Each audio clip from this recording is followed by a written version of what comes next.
continue our session with the talk of Wei Chen, Photocenter motion during UXor 7.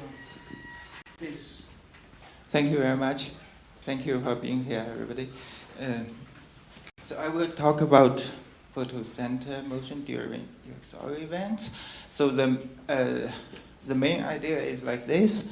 So UXor is, we generally believe that it's a star and disk system, and when the star is obscured, we see an eclipse event. So for such a system, what Gaia astrometry measures is not really the position of the star, but the position of the photocenter, which is typically somewhat shifted from the star because the scattered light is asymmetric. And this shift will be enhanced when there's an obscuration event because the star is blocked out and now the brightness distribution is dominated by scattered light. So just several hours ago, I was pointed to this publication, Dodin et al. 2019, and several colleagues in this room is also in this work. They detect photometric motion in scattered light of RW origin. So I should read in more detail of this paper. So let's go back to a more general principle, not only about UXor, but generally any object which has an extended brightness distribution. In that case, an astrometric measurement will measure the center of the brightness distribution, which is typically not the barycenter. So the apparent motion measured by astrometric time series will consist of three parts. One is the proper motion of the whole system. That is actually the proper motion of the barycenter. And the photocenter can have an additional motion relative to the barycenter. And on top of this, certainly we always have a parallax because we are observing from the Earth, which is moving itself. But a standard 5-parameter astrometric solution, like what the Gaia database is using, includes only proper motion and parallax, while ignoring this additional motion of photocenter.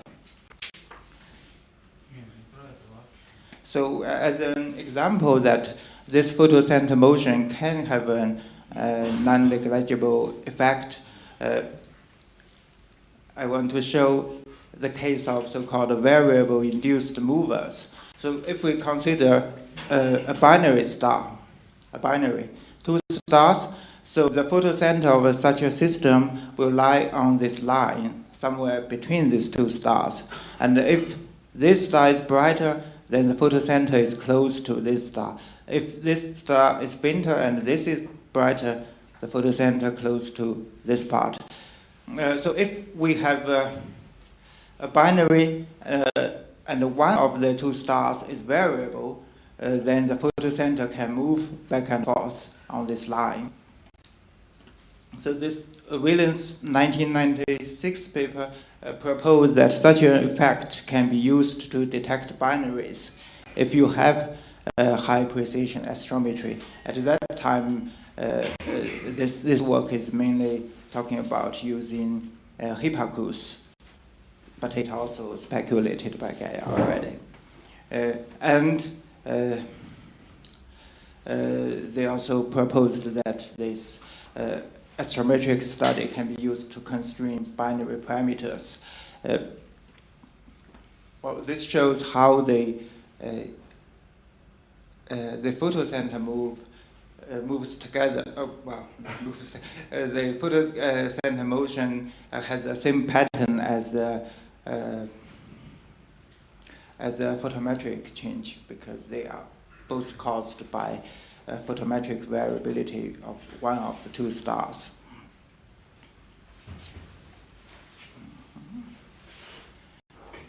So this method has been used to find out binary stars in the Hipparcos catalog, and 8 candidates were found.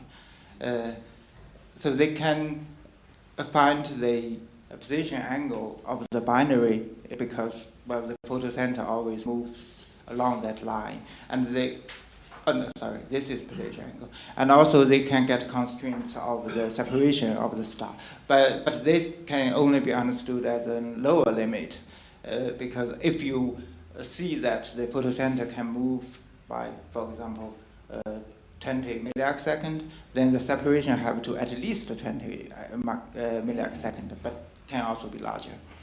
So these are parameters they find for these 8 binary candidates. But interesting enough, in their candidates, they're also UXor and now at all, which is known UXor type objects.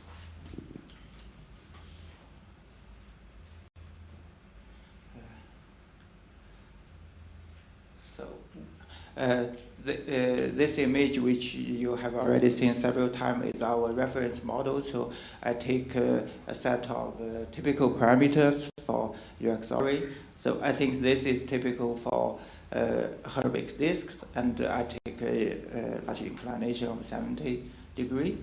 So in that case, I find that the photocenter of the scattered light only would be 4.3 AU from the star. This means if we have a very deep eclipse event that completely block out the stellar light, then we have only scattered light, and the photocenter would be this. If there's no obscuration, then because the star is bright, the photocenter of the whole system would be much closer to the star, that is 0.3 AU. So the maximum shift between the two states would be 4 AU. So this is how the photocenter moves with the changing extinction.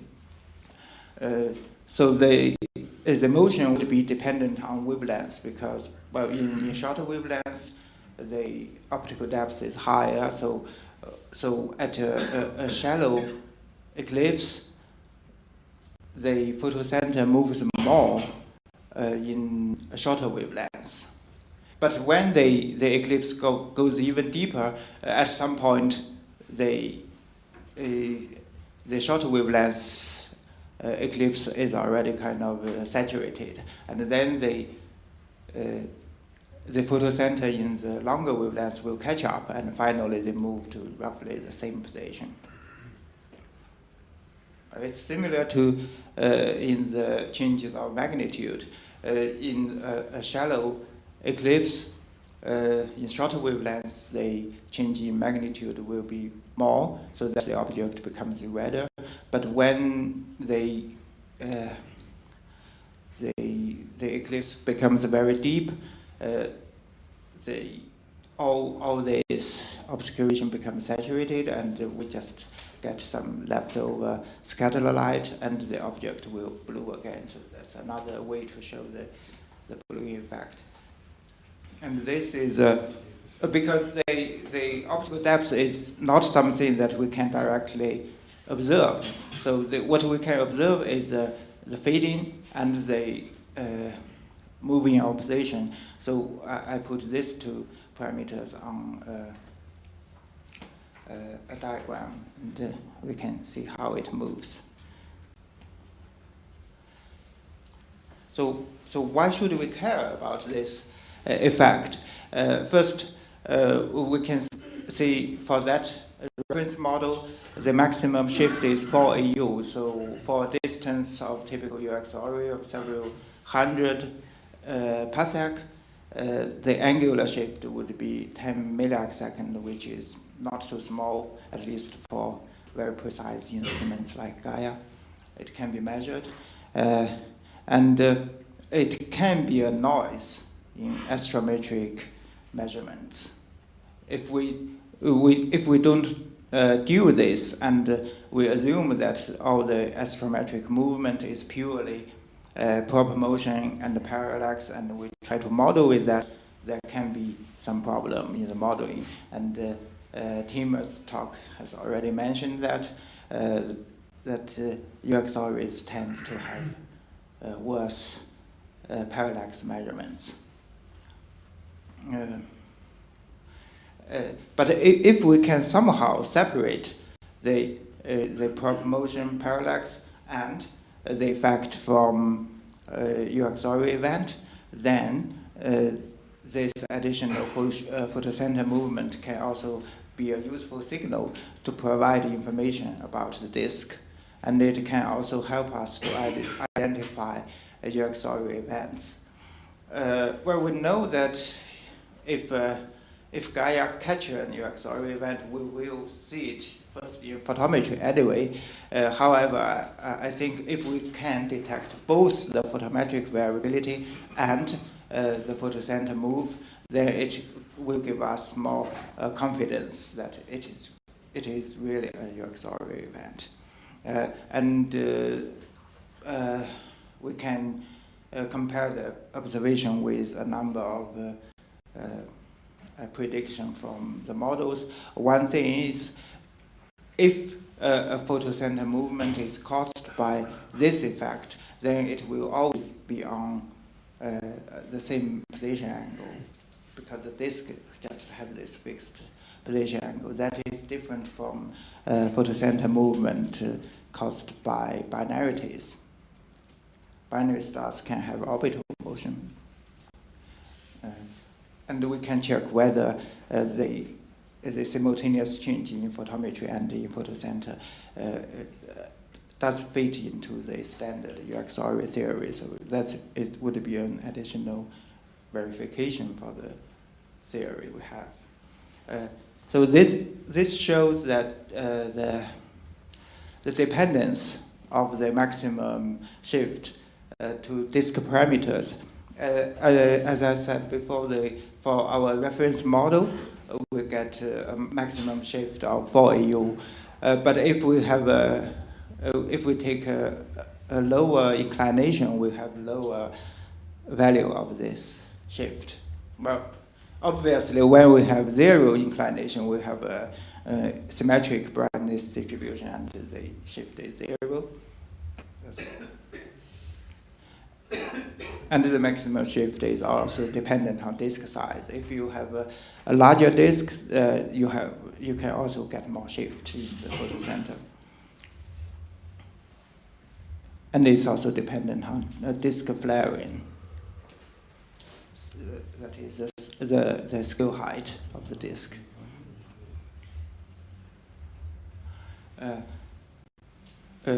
Therefore, I think this photocenter motion is dependent on disk structure, and therefore by measuring it, we can get information from disk structure. The amplitude of the photocenter shift depends on these parameters, and maybe more even. And the position angle of the motion is directly determined by the position angle of the disk. So this part of the information is most straightforward. You can simply use it very easily. This would be somewhat tricky because we get one constraint which depends on several parameters. But still, if you have other information, and this can be another piece of information, and combined information would help to constrain disk structure. So now I want to revisit this. This earlier work finds this variability-induced movers, and they just say that, okay, then it means we have binaries. But since now we have find that with the star and disk system, we can also have this photocenter moving, I would ask, are these objects really all binaries? And especially for this one and this one, we already know it's UXor, UXors. And especially, let's check our prototype star. In this measurement, they find that the photocenter is moving on this position angle. So let's compare this with our disk measurement from Alex. So with near-infrared interferometry, the disk major axis is found to be this. Well, this is the major axis of the disk. So when comparing with this, we need to add 90 degrees. Therefore, the difference is like 10 to 30 degrees, which is not very large. So I would say it's roughly consistent. So therefore, my question is, do we really need a binary for this? Maybe we can just take the star disk model. And it would be useful to further check the data of this prototype star in Gaia, but maybe later when we have the full time series of photometry and astrometry. Because now it's already 20 years later than these older observations. So we can see that after 20 years, whether this position angle is changing. If it's indeed a binary, then they have a orbital motion and this position angle would change with time. But if it's just the disk, scatter light and star, then we will always see the same thing.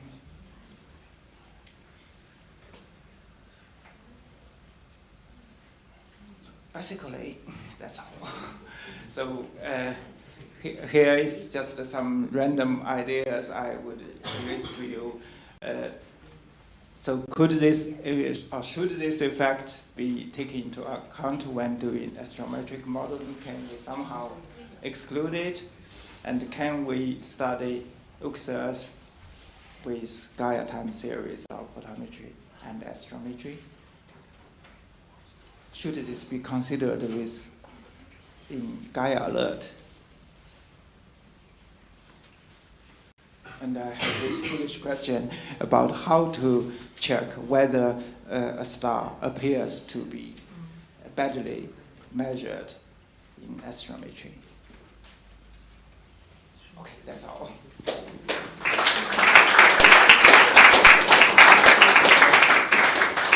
Questions or comments, please?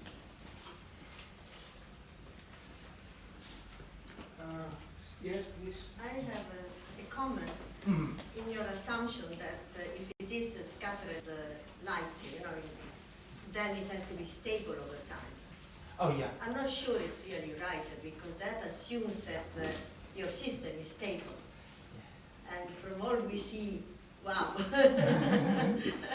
so Yeah. So I wouldn't be so confident that this is a really sharp criterion to decide. But it doesn't mean that I believe that UXor is a binary.